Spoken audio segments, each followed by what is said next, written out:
Hello everyone, back with another video. I know I haven't been uploading as much since my last video, which was around 2 weeks or so. But I don't know, I've been really busy and I couldn't find the right motivation to make videos. So, yeah, but here I am now. So let's get started. In today's video, I'm gonna be going over properties. I know we went over it in the first video, a little of it, how we talked about every instance and the Explorer having a property, having properties, right? In this video, we're gonna be changing the properties through the script, right? Not instead of manually changing it through Studio. So we're gonna use a part for this video, right? So let's implement that and let's make a script in script service. Okay. So we want to reference our part, right? So how we do that is we make a variable. So when you're declaring a variable and initializing it, you start with the keyword local, right? And then followed with the name of the variable, however you want. But I'm gonna use my part with camel case. Camel case is the first word starting with a lowercase and the rest a capital. So equals, reference it, so game dot workspace dot part, right? If we were to change this part's name to new part, we would also have to change this name to new part. Otherwise, if we kept a part, it would not be able to find our part in the workspace, which would error. So new part, right? Okay. So a part actually has quite a few of properties, but mainly we're gonna do the main ones. So color. Well, there's two colors. So this color, it takes 3 numbers. I think this is called a hexadecimal. It takes 3 colors, RGB, and that's how color is made. So you could see the color. You could see the numbers changing if we were to change the color. But we're gonna use brick color because it's much easier. So how we access the property that we want, we do my part dot brick color equals brick color dot new parentheses 2 quotations because it takes a string, and let's say we want it to be navy blue, right? So if we were to run it, we could see that our part has now changed its color to navy blue. Awesome. Now let's do position. Let's say we want our part to be 5 studs in the air, right? Let's do my part dot position equals. So position takes 3 numbers. It takes vector 3. So vector 3 dot new. So x, y, z. We want it to be 5 studs in the air. We would have to change the y value. So let's start at the origin. So 5, 0. Alright, so if we were to run it, it would be, well, you didn't see it. Let's add and wait to see the results.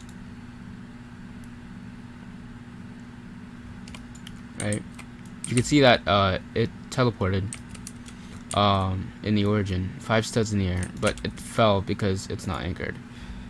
So that's what we're gonna do next. We're gonna anchor it. So anchor is property of part, so we don't have to manually do it in Studio.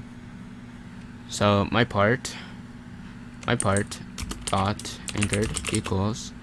So anchored is a little checkbox this means it takes either true or false, a boolean value.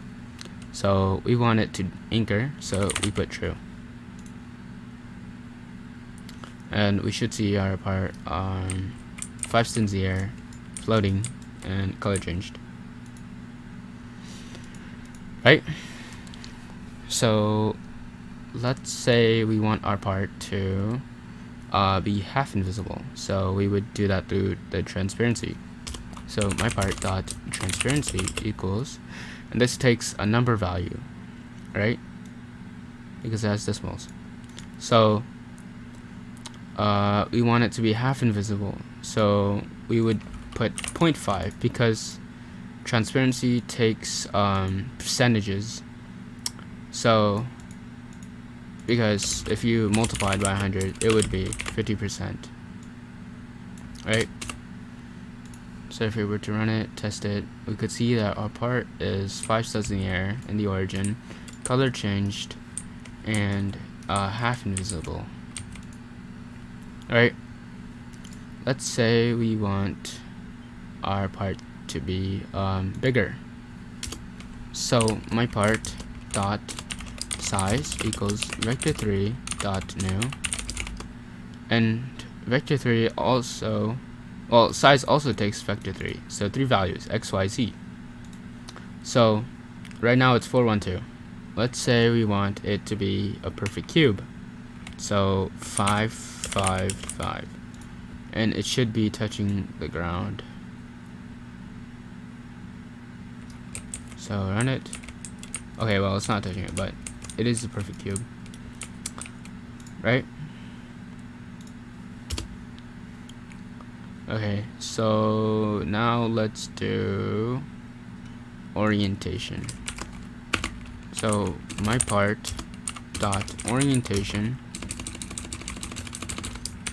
orientation equals, orientation also takes 3 values, so vector3 dot new, and let's say we want our part to be a little rotated, so 45, 0, 45.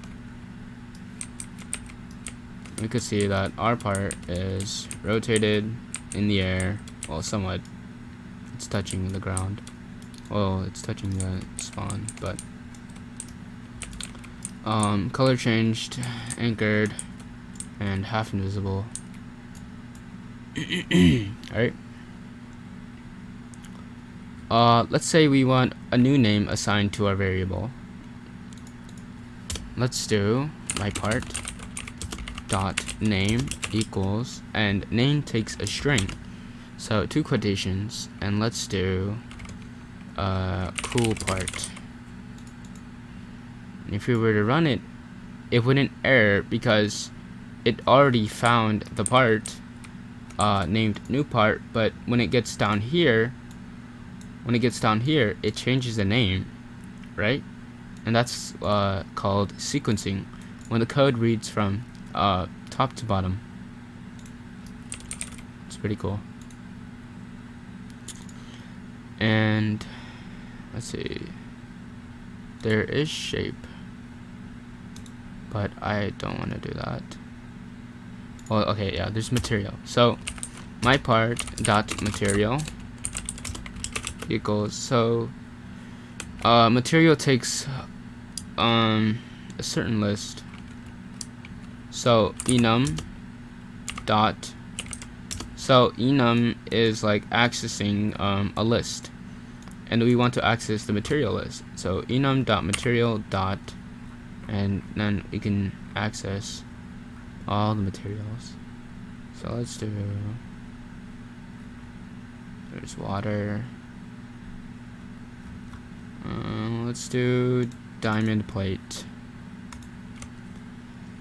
So we run it. Our part would be in the air.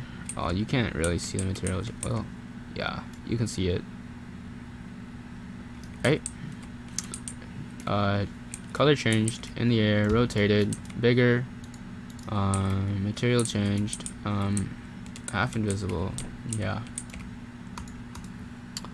And yeah, that's pretty much it for this video. I will be uploading more frequently. So yeah, thanks for watching. I'll see you guys in the next one.